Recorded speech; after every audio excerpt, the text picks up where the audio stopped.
and a very good morning to you. Thanks for joining me and the team here on Morning Asia. I'm Tanya Francis. Let's get started.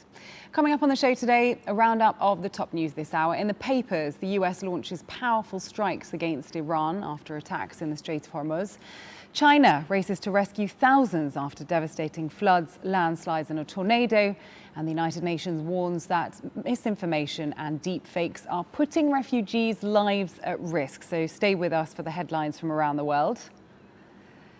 And we'll also be talking about the latest from the FIFA World Cup controversy as prosecutors in France have opened an investigation into what they describe as a racist attack on France's captain Kylian Mbappé by Paraguayan Senator Celeste Amarilla. Right, let's now grab a chai or a tea and take a look at the newspaper headlines from around the world.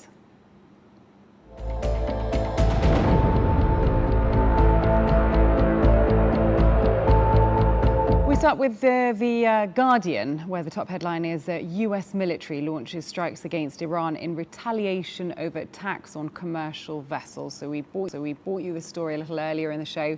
It's covering one of the biggest stories that's happening this morning, tensions restarting between the US and Iran despite the signing of the Memorandum of Understanding. The US military launched a series of powerful strikes against Iran in response to attacks on commercial ships in the Strait of Hormuz. The paper's also reporting that US officials say Tehran violated a recent ceasefire agreement, while Iran claims it has the right to charge fees for securing the waterway. In the Washington Post, the same story. US launches powerful strikes against Iran, citing attacks on commercial ships. They're saying that Central Command stated this was a direct answer to the targeting of innocent civilian crews in the vital shipping lane. Now, next is Pakistan's Daily Times, who continue to cover the story. They're using the headline, "Tanker hit in Strait of Hormuz as Iran mourns Khamenei," reporting that a liquefied natural gas tanker caught fire after being struck near Oman. The incident happened right as Iran holds massive funeral ceremonies for their late supreme leader. The ongoing diplomatic efforts are currently paused as the mourning continues. In the Financial Times, the top headline, Farage gambit falls flat after rivals refuse to contest fake by-elections. So a story about British politics. Nigel Farage tried to spark a by-election in his Clacton seat to prove that he has public support after a recent funding controversy. But the plan fizzled out when rival political parties completely refused to participate. They are calling the move a meaningless vanity project. The image featured with the headline shows Nigel Farage speaking at a podium with Union Jack flags around him. To the China Daily now. All-out rescue relief efforts urged. So this is referring to comments by President Xi Jinping. He's calling for immediate emergency rescue and medical treatment across multiple regions hit by severe floods, landslides and a very destructive tornado. Extreme weather has caused massive damage and heavy rain casualties, prompting authorities to race against the time to try and relocate thousands of displaced residents. And the image that we can see here shows some severely damaged buildings after this tornado hit in Hubei, and rescue workers evacuating some of the citizens stranded. Now to India's Hindustan Times. Shah launches mega tree drive, flags off 300 e-buses. So the Union Home Minister in Delhi has kicked off a massive green initiative to plant 10 million trees and shrubs across the city over the next 3 years. Alongside the tree plantation, he also launched 300 new electric buses to help improve the environment. Officials hope this will revive the green lungs of the capital. And the image alongside it shows Amit Shah watering some of those freshly planted saplings. Okay, let's go to Australia now. The headline on the Australian, provocative PM strikes back at Beijing. Prime Minister Anthony Albanese is strongly criticising China for launching an intercontinental ballistic missile into the Pacific. He called the surprise test a provocative act that destabilises the entire region. The Australian leader is warning that this kind of behaviour undermines peace and creates unnecessary alarm. There we go. Let's take a look at the international weather now.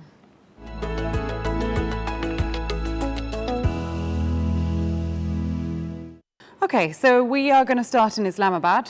We can expect some pretty strong morning thunderstorms in the area to give way to then some sunny, quite warm conditions, highs of 38 degrees.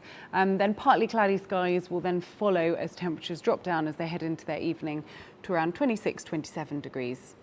Over in Beijing, it's going to be hot and humid with clouds and sun peeking in and out. The highs of 34 degrees, and then watch for a strong afternoon thunderstorm in parts, but mainly clear and humid later on in the day. Conditions will improve as temperatures drop down to a milder 22 degrees. Now down in Riyadh, hazy conditions are going to dominate, so take it easy outside. Highs are going to reach 43, 44 degrees. It's hot out there, and then in the evening, clear skies to follow and a low of 29 degrees. Heading over to Istanbul, you can look out for some pretty warm weather, lots of sunshine, highs of 31 degrees, very pleasant weather, setting into a mainly clear evening and lows of 21. Over to the British capital in London, we can expect warm weather there too, lots of sunshine, highs of 32 degrees, clear and warm conditions throughout the day, which will continue into the evening when temperatures will drop down to 20 degrees. Now, if we go to Washington, humid conditions there today as clouds break for some sunshine, along with a chance of rain as well. So pushing highs up to 29, maybe going into the 30s. Mostly cloudy and humid conditions will then follow, with a thunderstorm potentially developing in parts throughout the day and a low of 23 degrees. Over in New Delhi, there's going to be lots of thunderstorms there, especially in the morning, leading then on to quite a cloudy day, more temperate but very humid stretches as well, with highs of 30 degrees. It's going to remain cloudy and humid later on, with the occasional late rain and a thunderstorm as well, potentially developing as temperatures drop down to 26. Up in Moscow, look for more and more sunshine there, although it is going to be breezy at times. Highs of 21, and expect increasing cloudiness later on throughout the day, a passing shower or two as well, and a low of 16. And finally, Paris. It's going to be very hot. Look for, there are going to be parts of the day where the cloud and sun will dip in and out of each other, but highs of 36 degrees. Skies will then turn partly cloudy later on with a low of 18. So there you are. You're all up to date on your news and your weather this hour. Hello and welcome back. Let's talk about the footy, shall we? Now, we need to talk about some FIFA World Cup controversy to begin with, actually. Prosecutors in France have opened an investigation into what they're calling a racist attack on the captain of the French football team, Kylian Mbappé. And that's by Paraguayan Senator Celeste Amarilla. Now, after Paraguay's lost to France at the World Cup on Saturday, Amarilla posted a torrent of abuse online against Mbappé on her social media. She described him as a colonized Cameroonian, desperately trying to pass himself off as French, and as a brute who had not yet learned how to write. Now, Mbappé actually responded to this, saying, "Madame Celeste Amarilla, you are a despicable woman and unworthy of your position. You do not represent Paraguay, the country which has sweated passion and honor throughout the competition." As her racist attacks makes headlines around the world, Amarilla posted an open letter in French and in Spanish to Mbappé. So the controversy between them continues. She said in this letter, she regretted mistreating Mbappé with the same insults that she had received as a mixed-race person, and she then deleted her post. But she also used nearly half of that letter to criticise Mbappé's response, demanding an apology from him. Well, investigations are now underway into whether the senator should be charged with aggravated public insult or incitement to hatred or violence. And players and fans are unsettled by it all. So France defender Dayot Upamecano has called it unacceptable. And then back home in Paraguay, people are criticising the controversy, saying that their senator's remarks don't align with them. It doesn't fully represent us. I am strongly opposed to those remarks, regardless of the reason or the circumstances, whether it involves soccer or fanaticism. You hold a position of authority. The moment you accept it, you are representing a country. Whether you are at home within four walls or out on the streets, you are representing a country. But in any case, given that Mbappé is a public figure, a footballer with immense reach and significant relevance to many people, a role model, he didn't exactly display a friendly attitude. He was quite dismissive of the players. Amable, fue bastante despectivo con los jugadores y So there we are. I'm sure this isn't the last that we're going to hear of this, so we'll keep you updated as and when things happen. Now, to some more exciting news. And Argentina played Egypt and staged a stunning comeback from 2-0 down to avoid a shocking exit in what would have been, it prolonged Lionel Messi's World Cup career with a 3-2 win. So congratulations to them. It now means that they reach the quarterfinals. So the team and the manager are happy, and so are the fans. We've seen fans celebrating both in the USA and back home in Argentina. Let's show you.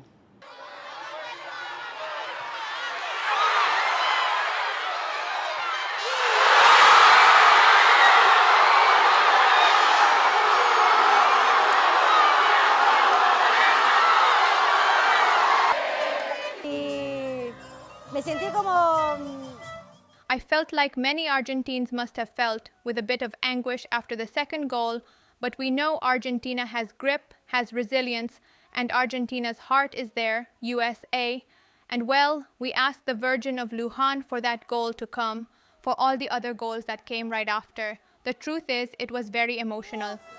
La verdad fue muy emocionante. This team made us world champions. We've got Messi, and with him, anything is possible. Anything is possible with Leo. Todo es posible con Leo.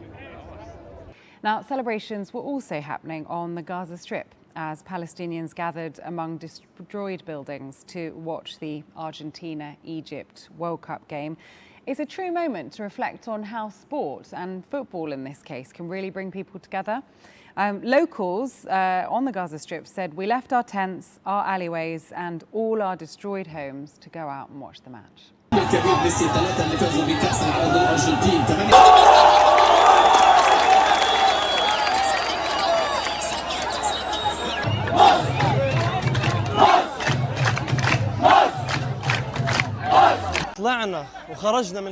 We left our tents, our alleyways, and all our destroyed homes to watch the Egypt match, our national team's match, the match of the mother of the world. But unfortunately, they lost, but they won the hearts of all the people of Gaza. Incredible stuff. But it was obviously a very sad day for Egypt and Egyptian fans and players. The fans were feeling it too. We did the impossible, and the impossible wasn't enough. Today, our players were heroes. They did more than their part, honestly. We were equal, and they had the spirit of warriors. Thank God we played a great match that we couldn't even have dreamed of. We came very close to winning, but it wasn't meant to be. Hossam, the coach, did many good things. The team was exhausted, but the important thing is that we are happy. We are happy to have these players. They played good football and showed great determination. There we go, the passion of football. Now, the next big win from the last 24 hours was Switzerland against Colombia as they made it through to the quarterfinals with a 4-3 win on penalties. So the fans back home in a place called Nyon in Switzerland have gone wild for the win.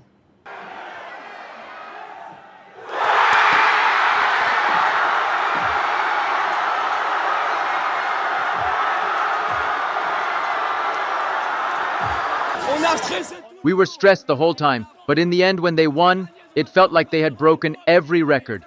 We've lost our voices, but it was historic. Incredible. 3 hours of football, but they won in the end. It wasn't the best match. There have been better ones, but it doesn't matter. They won, and that's what counts.